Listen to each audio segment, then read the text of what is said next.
Hello, my name is Kayleen, and I am so grateful that you have joined me today. And specifically, today we're going to be talking about the rise of African films. I don't know if you've been seeing what I'm seeing, but I'm loving it.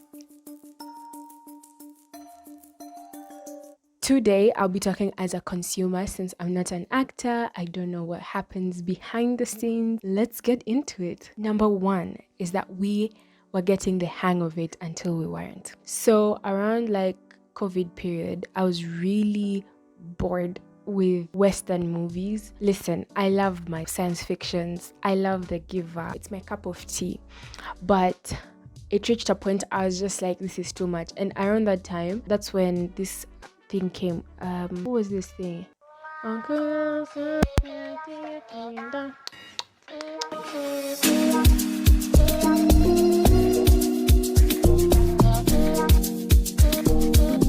You know the song, you know what I'm saying. But yeah, so that's when that thing came out, and I was just like, wow, this is giving. But then at the same time, I was really tired. I wanted to see my face on screen, you know what I'm saying, and not just like Black Panther type of thing. I wanted to see my hometown. Around that time, I did not have Showmax, which we'll talk about later. I ended up looking for Makutano Junction. I grew up with Makutano Junction and I loved it. It had a rich storyline. It was epic. Like, it was relatable. What do I mean by relatable? The names that were being used, the setting that was being used. It was a place where if I open my door like this and I go outside, the characters that are being represented in the show, I can see them in real life. And can I talk about the unfolding of the characters? There was no character in Makutano Junction that you could say, okay, this is the villain. Because at the end of the day, the character would unfold and you'd see where they come from.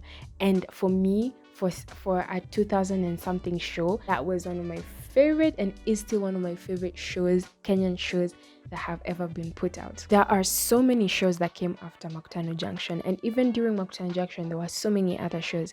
But I'm going to talk about the ones that came later. They had the same setting. There was the poor guy who's trying to make it in life. But I feel like the problem with the shows that came after that, not all of them, but most of the shows that came out, was that it had the same storyline, but the characters had no character development whatsoever. The characters stayed the same. The rich guy was the rich guy, the poor guy was the poor guy, the mama boga was the mama boga. Like, if you look at Makutano Junction, you actually get to see storylines of the characters. So I remember there's this specific episode where they were having a chama. They started showing the story of this mama who was being given money through the chama. I was just thinking about it like chama, like that's such a Kenyan thing. That's a Kenyan thing around mamas. Like, your mom is in a chama probably, and to see it represented in a show is just crazy. A lot of the shows that came later on were not showing what was the reason they were in that place. Like, yes, this guy is funny and he works at this place, but there's no character development to show why he's working at the place. You're not attaching to the characters that much, and I feel like that was where we kind of lost it. And I wouldn't blame the characters. Who do I blame? The scriptwriters, the actors, or the consumers? I believe it reached a point where anything I watched on Netflix, generally African, was about poverty. It was about, sad. It was just sad. Or it was sad and then it reaches to a point of like jubilation. But it was more of like motivational movies. And like there's this movie called The Wind. I don't remember, but yeah, it was beautiful. This Blood Diamond. All these movies are great, don't get me wrong. But it was always the same thing. Every day, James wakes up and tries to take care of his 54 children. The consumers in general, meaning like Netflix and bigger shows on screen, they wanted the normal story of the African life.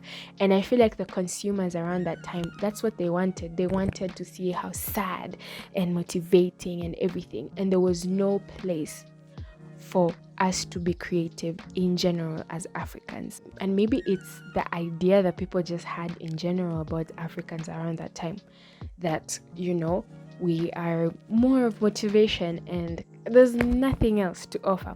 And so that kind of brought into like our own local shows, which I really support, like I really love. We ended up having our own local shows, but they really never sipped out into like the international frame. I don't know, there's just been a rise of everything African, from natural hairstyles to protective hairstyles, Afrobeats, Amapiano. We overtook, and same to the acting industry, which I'm in for it. Honestly, I'm in for it, because now when I go to Netflix, I can actually find shows that are not motivational. And even yesterday, my sisters were watching this Kenyan show of these two kids having an adventure, and it had nothing to do with anything like the normal script. It was very creative.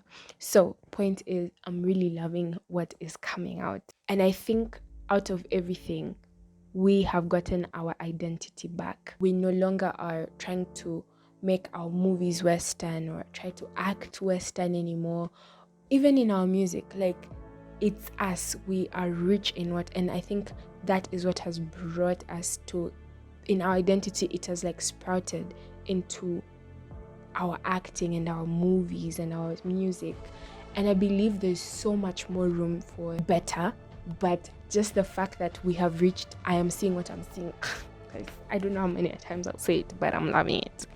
Lately, I'm trying, like, as much as I'm saying that I don't watch Netflix that much, I think my taste is changing to more relatable things. It's so amazing. Let me just tell you my favorite. So there's Crime and Justice and Second Family. Those two have just held my eyes like this on screen.